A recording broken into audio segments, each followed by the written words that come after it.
Hey, Marilyn, how you doing over here? Pretty good. You about ready to go? Yeah. Let me check your horse, make sure it's doubled back. Yeah, looks good. Too. This is going to be a little bit harder than anything you've done before, but I think you're going to be able to do it. Yeah. How you feeling? I think I'll be able to. I got a reason.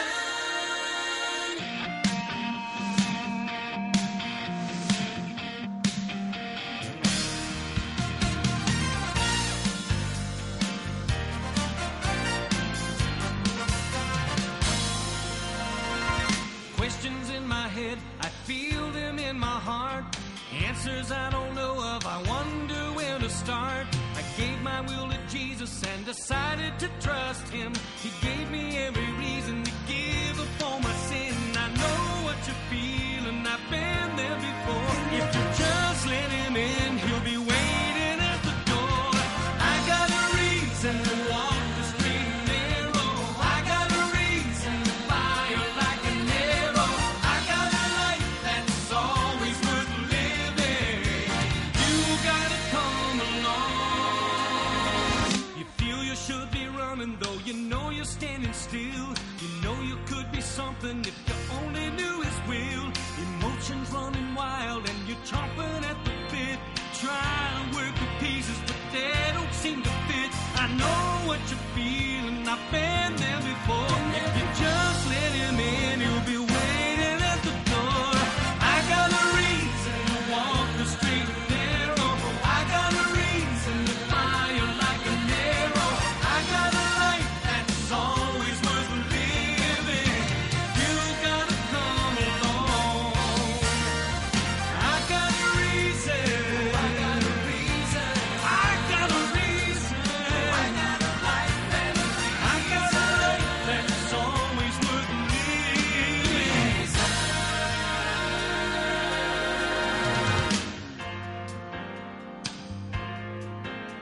In this world of quick marriage and quicker divorce, how do you build a relationship that will last a lifetime?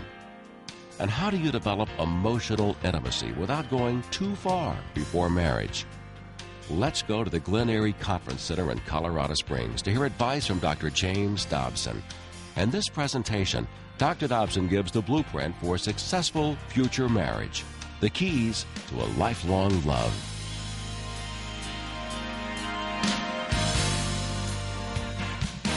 Brace yourself, because here we go again. Are you really up to it? Can you really take another session or two? Okay.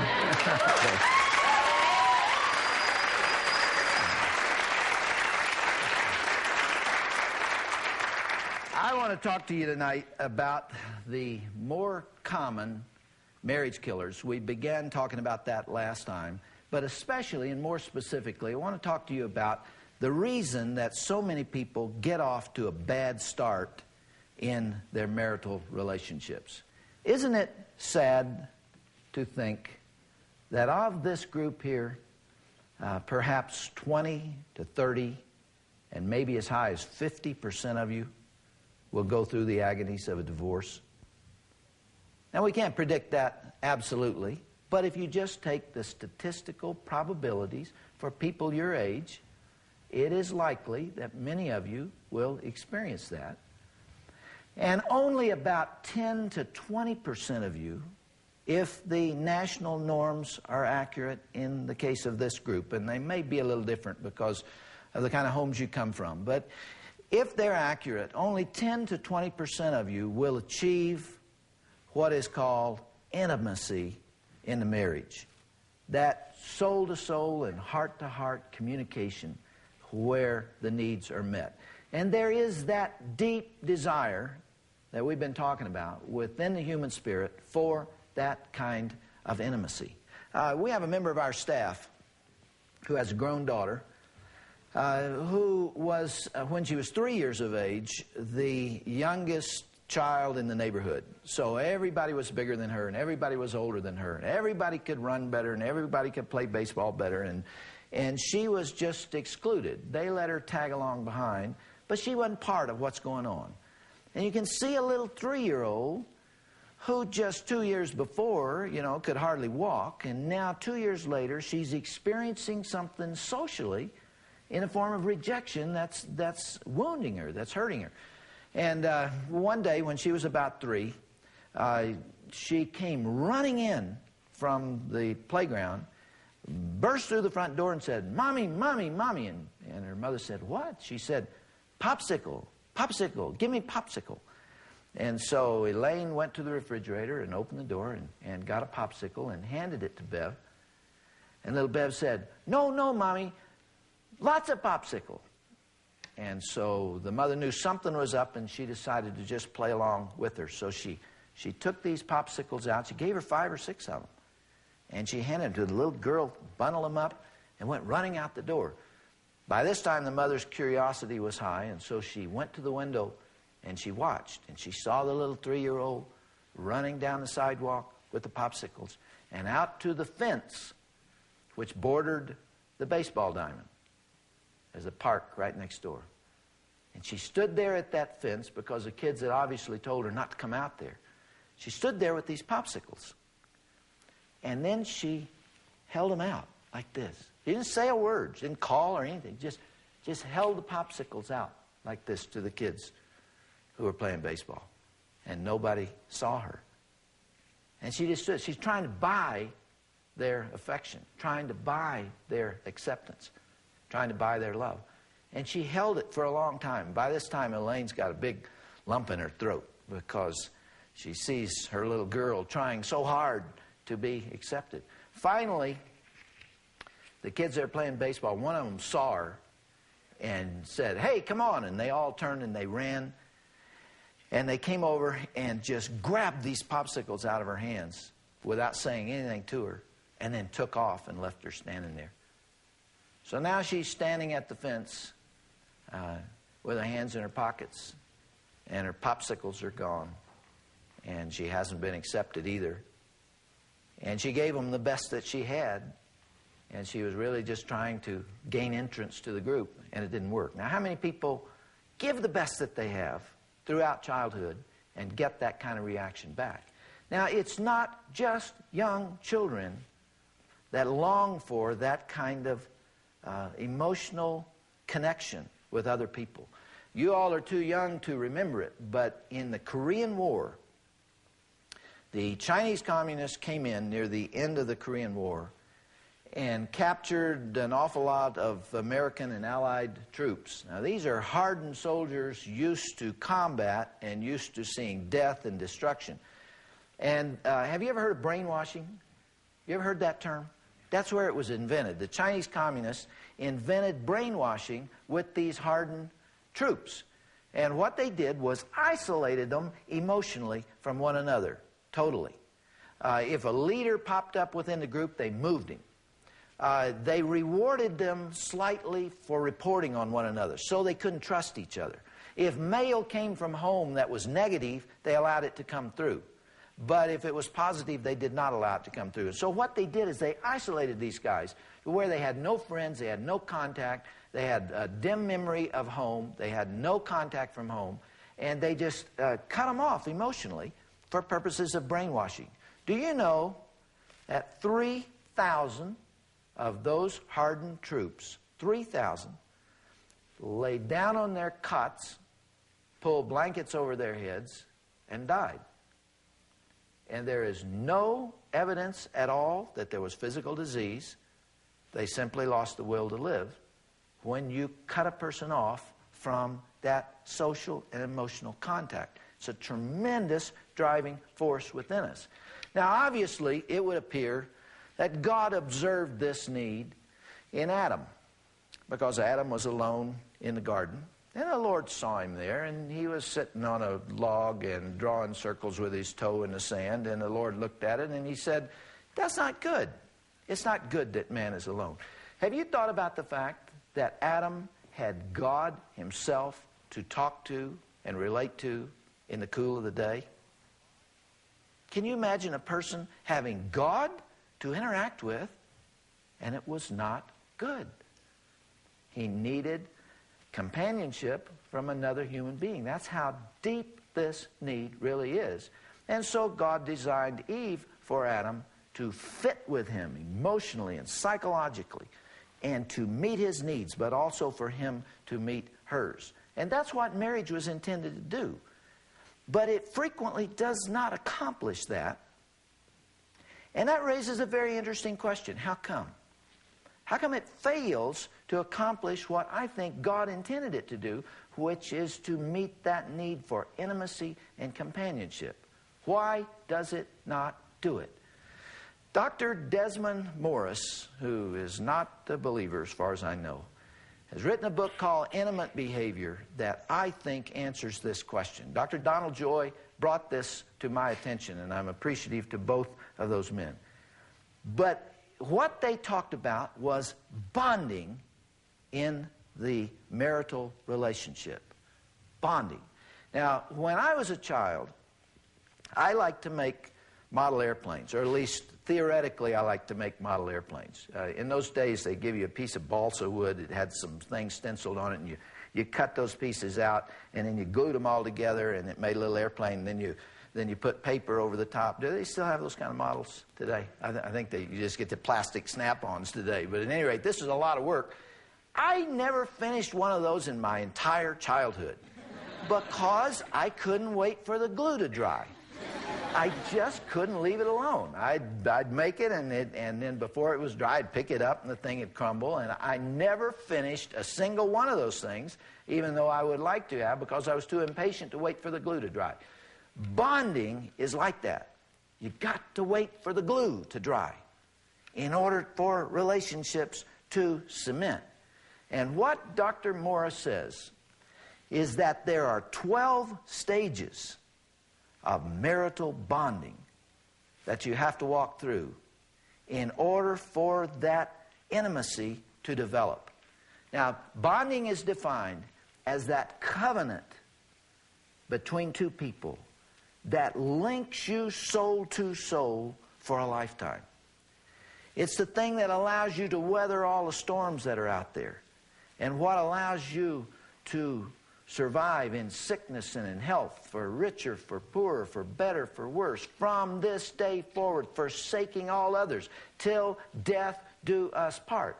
Bonding is the key to that. But Dr. Morris says bonding is interrupted because we don't walk through these 12 steps. What I want to do, real quickly, is tell you what those steps are, because this may not be the most thrilling thing you've ever heard, but I want to tell you all there is great relevance here to right where you are. And the first of these steps, number one,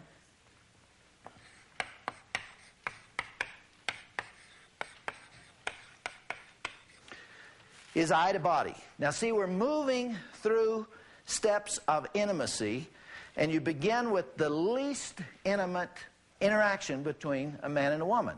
In other words, one sees the other. Eye to body. No contact yet. You just spot that person, and you like what you see. You know, you're walking down the street, and a person goes by, and you do a double take. Eye to body. That's first step in these 12 stages. Number two,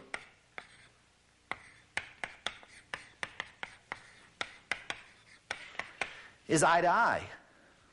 Second step is you lock eyes.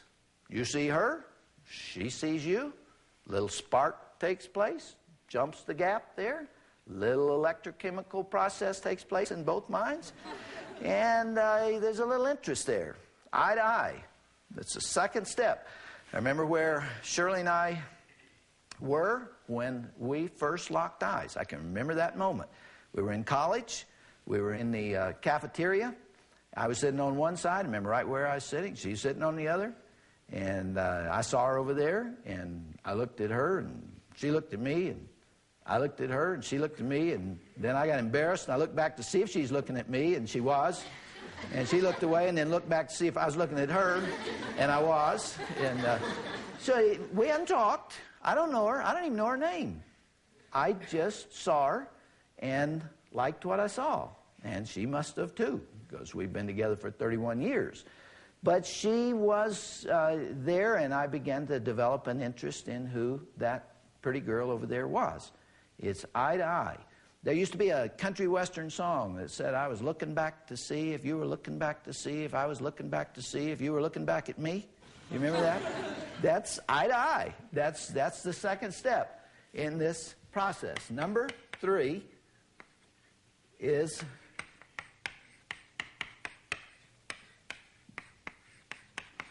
voice to voice. You talk for the first time. It's the first time you have had an opportunity to communicate. With Shirley and me, the first time we talked was coming across campus about a week after that experience in the cafeteria. And I was captain of the tennis team. I just played a tennis match. It was at lunchtime. There were students everywhere. They were coming and going. I had on tennis shorts. And I was walking across campus. I was going back to the dorm to get ready for a class. And I was carrying my tennis racket. And as I walked by, here came Shirley from the other side. And we'd never said a word to each other, didn't know each other. As we passed, she said, "Hi, legs." It got my attention. A little flirt, you know. I mean, I got my attention a whole lot. Anybody likes my legs can't be all bad, you know. So that was our first voice to voice. 2 words, beginning of the relationship. We had marched through 3 steps.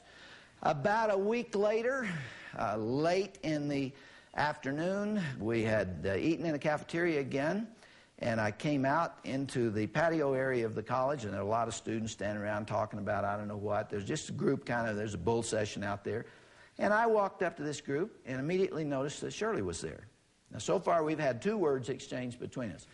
Now, I reverted back to an experience that took place when I was 13 years old, folks. When I was 13 years old, it's the honest truth, I promise you, 13 years old, a 15-year-old girl, a cute 15-year-old girl said to me, "I bet you a nickel I can kiss you without touching you."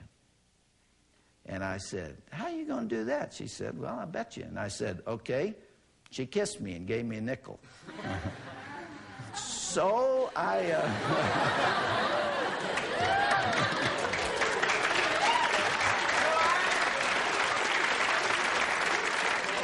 it's not a bad idea, right? You win both ways. So I walked up to Shirley, and I'm just kind of chatting and making small talk, and I had a nickel. And I was flipping this nickel, and I said, "You know what? I'm real good at calling heads and tails. I'm going to flip this nickel in the air, and when it hits my hand, I'm going to call it. And I'll bet you a hamburger I get it right."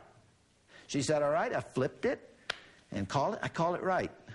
And she said, "Well, I'm not just going to buy it on that. We got to go double or nothing." I said, "Okay, let's go double or nothing." I flipped it again and called it. I called it right. She owes me 2 hamburgers. And I said, "Okay, Shirley, when are you going to buy me the hamburgers?" She said, "No way, we're going double or nothing." So I flipped it again. I won again. She owes me 4 hamburgers. Now she's into this thing. She can't quit because she's going to buy me hamburgers the rest of the summer. So I kept flipping. I tell you, folks, it's the honest truth. I won every one, and she wound up owing me 64 hamburgers.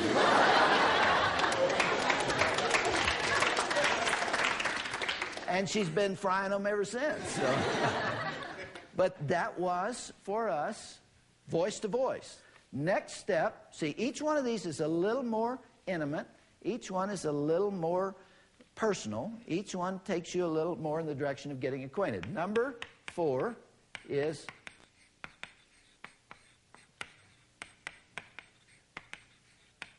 hand to hand. We're not all real fond of the Beatles, but you remember the Beatles song, "I Want to Hold Your Hand"? Like that was some big deal. I want to hold your hand. Well, it is sort of a big deal. It is one more step in the direction of intimacy. It's a communication of interest when a guy takes a girl's hand and they walk along together. So it is just one more step. It's not clearly romantic yet, but it is the 4th step. Number 5 is the hand to the shoulder. Putting your arm around the shoulder of someone of the opposite sex is a little more intimate, obviously, than holding the hand. Number 6 is the hand to the waist. You're walking along with your arm around somebody. Now, This is still not a romantic commitment of any type, and it's not even really very far into the relationship. Number 7 is clearly the first of that nature. Number 7 is face-to-face. This is the first kiss. This is your face against the other person's face. This is sitting with your heads close together and looking into each other's eyes and beginning to communicate on a very different level. This is the first one where it begins to be soul to soul and a little different than the ones that have gone before. Number 8.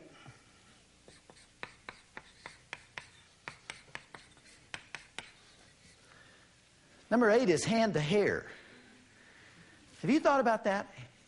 Touching someone's hair in a romantic way is more intimate than kissing. You just don't do that in this culture. It implies an intimate relationship to touch someone's hair. And I'm talking about fighting and you're pulling each other's hair and all. That's a little different. I'm talking about a romantic kind of caressing of the hair. I was sitting in church not too long ago, and there was a mother in front of me with about a 2 or 2.5-year-old son on her lap, and she was cradling him in a very loving and motherly way. And he had his hand just up here like this, and he was just curling his mother's hair with his hand. It was an expression of love. It was an intimacy. Now imagine me sitting behind her if I reached up. See, you don't do that in this culture. You have to have a right to touch someone's hair because it is one more step in intimacy. Now, the last 4 are related to sexuality in marriage, and I think you all agree with me that God intended for these to be reserved for sexuality in marriage. I'm not going to put them on the board, but let me name them. It's hand to body, it is mouth to breast, it is touching below the waist, and it is intercourse. Now you remember before I talked about the fact that there is a natural progression toward intimacy in people who are together and who are familiar with one another and who simply spend time together. But this is the point, folks, and this is so important. I cannot possibly overemphasize this. Dr. Morris, who is not writing from a Christian perspective at all, I mean, I don't think he cares whether people have sex out of marriage or not. So that's not his point. His point is that bonding occurs when you move slowly and systematically through every stage of the 12 stages of marital bonding without skipping any and without rushing any. That is the glue hardening. That is the process by which 2 people who don't even know each other, who only see each other across a crowded room, some enchanted evening across a crowded room, don't even know each other. It's the process by which they go from that unfamiliarity to the way Shirley and I feel about each other today, where I would literally lay down my life for her. I really would do that, and I believe she would for me. That kind of commitment, that kind of soul-to-soul bonding, that covenant that's there, that God intends in marriage, comes from walking through those 12 steps and giving time in each one of them. Now, what does Hollywood teach you? What do you see in the movies? What do you see on television every single night? You see them ripping through this thing. You see them eye to eye first, and the next thing you know, well, they may have 4 or 5 minutes of voice to voice, and next thing you know, they're face to face, and then the next thing you know, maybe that same day, they're in bed with each other. That messes up the bonding process. It destroys it. It keeps people from developing those intimacies. And it has to proceed in order according to Dr. Morris.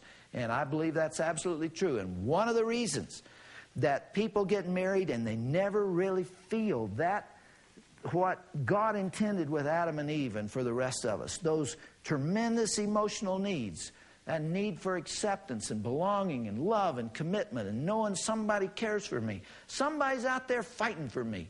And when everything goes wrong, there's one person I can count on. There's one person that I know is going to be there for me, and I'm going to be there for her. That so frequently does not occur. What you have is, even in people who don't get divorced, you have them living in a kind of emotionless business partnership where they're just coexisting, and many times in a state of conflict of one sort or another. The way to avoid that, and the best way I know to guarantee or at least take steps toward assuring a successful marriage, is to walk through these steps. Now, something else you need to know about this. Dr. Morris didn't say this, but this I believe from my counseling experience. After you get married, you need to walk through those steps every 2 or 3 days. See, you still need to go through the steps of bonding. What women complain about sexually in marriage more than anything else is that a guy comes home, he's tired, he hasn't talked to her, he hasn't looked at her, he hasn't touched her, he hasn't in any way had romantic relationships with her, and he wants to have sex with her here. And when that occurs, a woman feels used. She feels exploited. She feels, in some cases, like a prostitute. She feels she's been taken advantage of. It didn't make sense. It didn't justify this act unless you have come through these stages. And regularly through the marital relationship, you need to make sure. Somebody asked me this morning, how do you keep contact with each other after you get married and keep from drifting apart? That's the answer to this. Through this process, you develop an intimacy of conversation and understanding about one another. Hours of talking to where you know everything about the other person. They begin to reveal things to you they couldn't trust with anybody else. Shirley and I went together 1 year before she told me her father was an alcoholic. 1 year before she told me the pain that she'd been through as a child. Why? Because she couldn't trust that information with anybody. When you've come through an alcoholic home, all your impulses are to hide it. They're to conceal it. You don't want anybody to know it's this tragedy in your family. But see, through these stages of bonding that we went through, we began to talk about everything. And she was able, through her tears, we both cried that night. What was it, 1959? I still remember it today, as she opened her heart and told me the pain that she'd gone through. And I said to her that night, Shirley, it is my objective in life to make up to you for what you've missed in your childhood. And I've been working on that ever since, you see. But how'd that happen? It wouldn't have happened if we'd gone ripping through these other stages like they're telling you to do today, and you jump into bed with everybody. You ruin the whole thing. We talked before about the sexual diseases that you exchange. I don't think that's nearly as bad as the spiritual consequences and what it does to the relationship. It is very difficult to bond with somebody when you've gotten this thing all out of sequence through all that talking. Now, I mentioned again in my book, Love Must Be Tough, an example of a song. I like to quote the words of songs because it tells you what culture is thinking and what they're doing.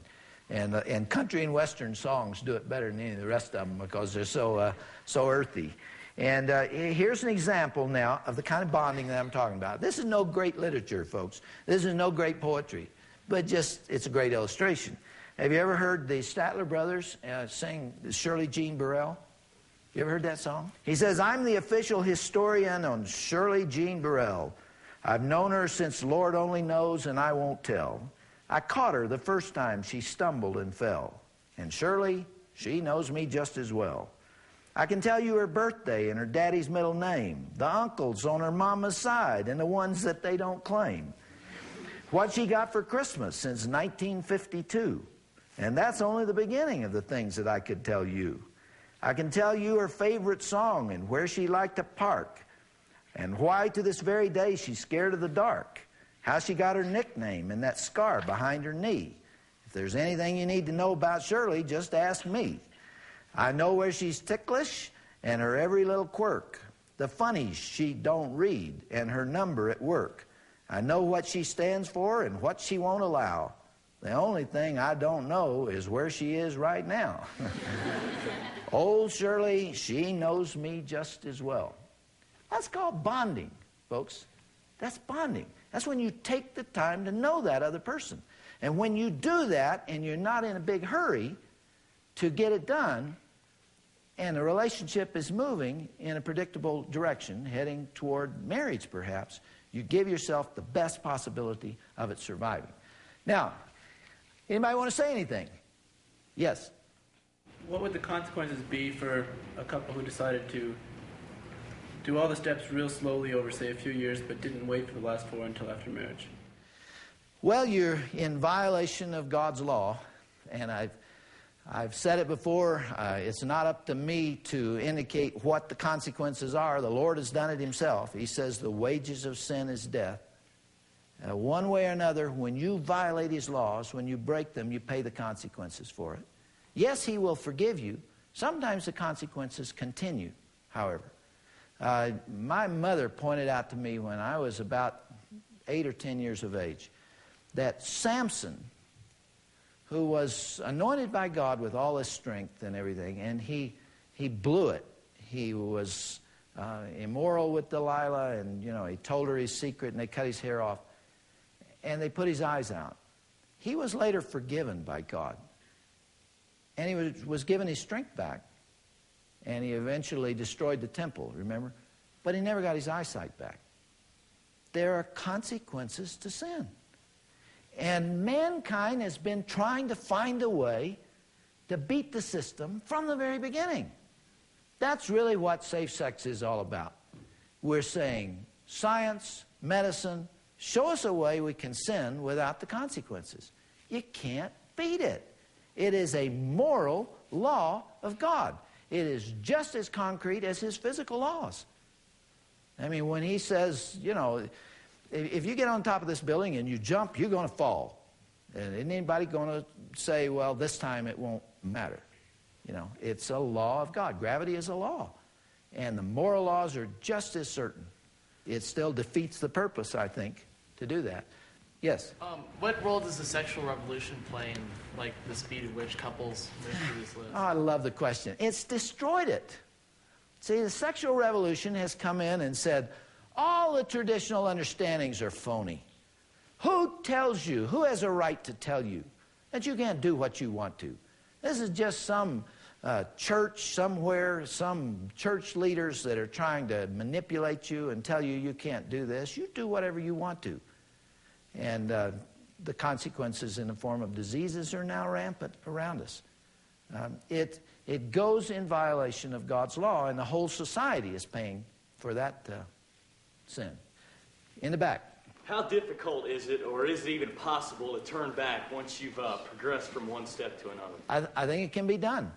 It takes an awful lot of discipline and an awful lot of courage and commitment. But I've talked to couples who have really said incredible things, that they sat down and they talked this over and they said, we don't like the direction this is going. We don't feel good about it. We feel guilty about it. We don't feel right about it. And we're going to do something about it. And it can be done, but it's not easy. Because what happened once can't happen again so easily. Yes? But how intimate should you be with someone before you get married? I mean, because you could have a really good mental relationship with someone as well. Well, there are people who think, well, it's going to happen anyway. We're getting married in a few weeks or a few months or 6 months, and we're going to spend the rest of our life together, and we're going to have an intimate relationship, so what does it really matter? And we're just sampling the fruits of a good sexual relationship early and let's go ahead and do it. I don't believe that. I believe it's still wrong until you are in a marital relationship. And I really believe that God will honor you for not taking liberties, not taking what doesn't belong to you. Shirley and I were virgins when we got married and have had no other sexual relationships with anybody in our entire lives except each other. Imagine my discomfort now if the girl I almost married comes into my life and we both have a memory of an event that we wish was not there. You know, being engaged does not mean you're going to get married. It often doesn't happen. And you carry that with you the rest of your life. And you've taken something from her that belongs to her future husband. You've stolen it. Do I sound really prudish? Does this sound crazy to you guys? Let me ask you all a question.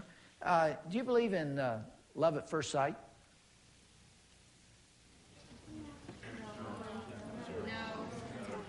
How many do?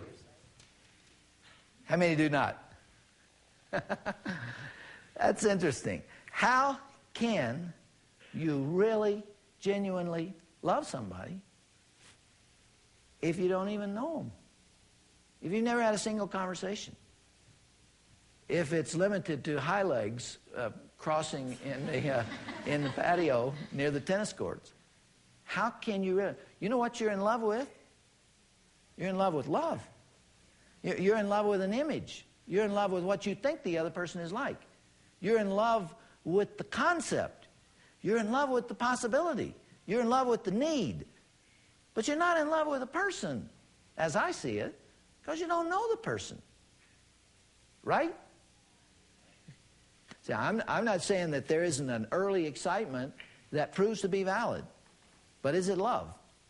Yes? Will you define love? It's really been good being with you guys. See, I have a great deal of problems with the way the words romantic love are used in this culture, because people really believe there is something that you enter into that is physiologically different than the state you were in before. In other words, you fall into love like you'd fall into a ditch or something. that there is this biochemical transformation. You say, am I in love or am I not in love? So, I'm not sure that that's really a valid description of what takes place. Love is a decision, probably more than a feeling. But it's part of both. Yeah, sometimes, but sometimes not. You think it's possible to love somebody? This is an important question. Think it's important to love somebody and not feel it? Yes. I tell you what, if you don't think so, you're in a lot of trouble, because you won't always feel love for the person you marry. You won't. There'll be times when you'll be exhilarated. There are times when you'll be apathetic. And at times when you won't even like the other person very much. That's normal life. So the feeling comes and goes. It's there sometimes. It's not there sometimes. What is constant is that determination to make it work. And I choose to love you and to care about you. And that's what holds you when things really get tough. So when people say, are you in love, and what does it mean to be in love, they usually think of a feeling. I think it's a whole lot more a commitment of the will. Right here. Do you think it's the responsibility of the man to always be the initiator in all of these things? No, I think that's the way it used to be. And I think women were supposed to be totally passive and let the man do it all. But I tell you what, I do feel that women today, girls especially, are far too aggressive in the relationship. That doesn't mean that it isn't appropriate at times for a woman to do any of these things. But I do feel that when the culture changes to the point that girls take all the steps, they make the dates, they make all the phone calls, they press the guy physically. When I was a teenager, girls never called a guy. You just didn't do it. Your mama wouldn't let you call a guy. That God kind of designed us that way. He designed men primarily as the initiators and women primarily as the reactors. But that does not mean it is absolute, in my view. Right there. Are you saying that it's wrong for a girl to call a guy or to ask him to dance or something like that? Not in an isolated situation. You know, I think you can get legalistic here and you can say this is not the way we do it, and that's not what I'm saying. But when a culture changes and where there is a massive shift in the way the sexes relate to each other, to where the girls become so aggressive that the guys are on the defensive and they're no longer playing the role that I think God gave to them, on a broad scale, I think it's harmful individually and it's harmful in the society. Do you all agree or disagree with that? You know, you can take me on. I don't have all the answers. I just sound like I do. You know. I think it's confusing because, like, I know that my father and my parents taught me, well, when they were raised, you know, girls didn't call guys and stuff like that. And since them and me, and that gap, it's changed. So they were teaching me how they learned it, and so I grew up learning it that way, and it was kind of uncomfortable. Did it bother you to have girls calling? No. Now we get a little honesty here, right? Do you think it's a bad idea?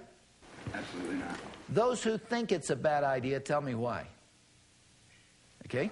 I think girls usually are a lot more subtle than guys, but guys are dense towards that kind of things a lot of times. And sometimes if the girl doesn't do something obvious, the guy's never going to catch on, and there wouldn't be any relationship at all. So you think that the system really it works better when the girl calls the guy? No, I'm not saying she should like skip being subtle sometimes. I'm just saying that if the guy's really not getting the message at all, there's a lot of guys who just they can't see that at all. Yeah. And sometimes it's okay to do something a little more obvious and get his attention. Yeah, and I wouldn't really object to that. But do you have the feeling, as I do, that something has changed and that it's not good? Now, don't let me put words in your mouth. Do you sense that girls are more aggressive today than they really ought to be? Yes. I think it's kind of putting too much pressure on the girls because we have a dance in our town every Saturday night. And if you do not go up and ask a guy to dance, you generally will not dance. And that's how it goes. And now it's not uncommon for a girl to ask a guy on a date or stuff like that. But I think in some ways it probably started that way lightly in the beginning, but now as it becomes more accepted, that it's putting more pressure on us to find the relationships. So you're expected now to go out and develop that relationship and ask for a date. Is that right? I think in some ways that stifles his natural response. Is there a biblical way of who should ask who? That's a good question. I believe there is clearly in Scripture. This is controversial again. Some of you all will disagree, but this is how I interpret Scripture. I believe that it is clear that God gives a man the ultimate responsibility for leadership in the home. I believe that. That does not give him the right to run roughshod over his wife's views and opinions, to treat her disrespectfully, to ignore what she wants and what she feels, to make her a doormat, that she's a little mouse and she can't express her opinion. All of that has been described as biblical. I don't believe it. But I do believe that two captains sink a ship. And when you have an issue that two people can't resolve, and they've worked their way through it, and the decision has to be made, I believe God gives the man the responsibility to make that decision. When he has loved his wife as Christ loved the church, and he has tried to hear her and listen to her, and he's trying to follow God's will. And the guy's crazy if he doesn't pay attention to his wife because she sees things he doesn't. But all of the relationship between the sexes has been turned upside down. That's why I wrote this book, Straight Talk to Men and Their Wives. It's now called Straight Talk, What Men Need to Know, What Women Should Understand. This book deals with the relationship between the sexes and how it's changed and what's going on. Let me share with you something from this book in conclusion, and we'll go home. We've talked a lot about commitment, about hanging in there when the times get rough. And the reason I emphasize that is because the times do get rough in everybody's life, you know. And it has an effect on the relationship. When I was at Children's Hospital, I had a stewardess that came to see me, and she came in with a cane. She was walking with a cane, and she had a scar down the side of her face. And she sat down and told me the story. She was married and thought her husband loved her. She was in a very bad automobile accident, and she'll never be able to walk normally again. He came to the hospital, and he took one look at her, and he said, "No way, Jose." And he split and dumped her. You know, that's going on out there.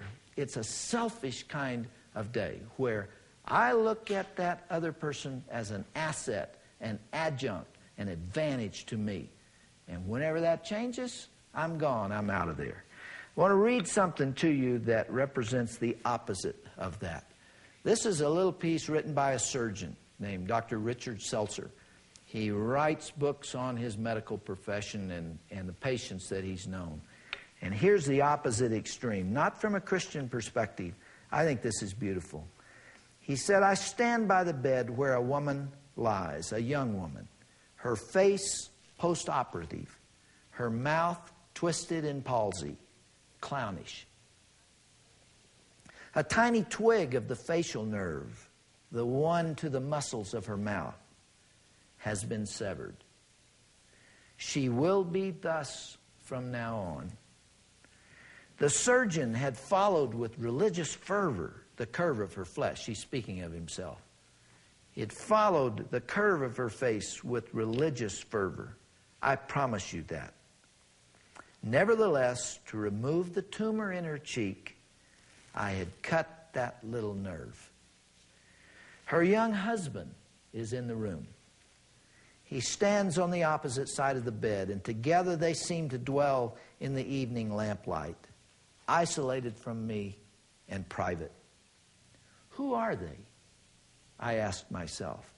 He and this wry mouth that I have made, who gaze at and touch each other so generously and so greedily.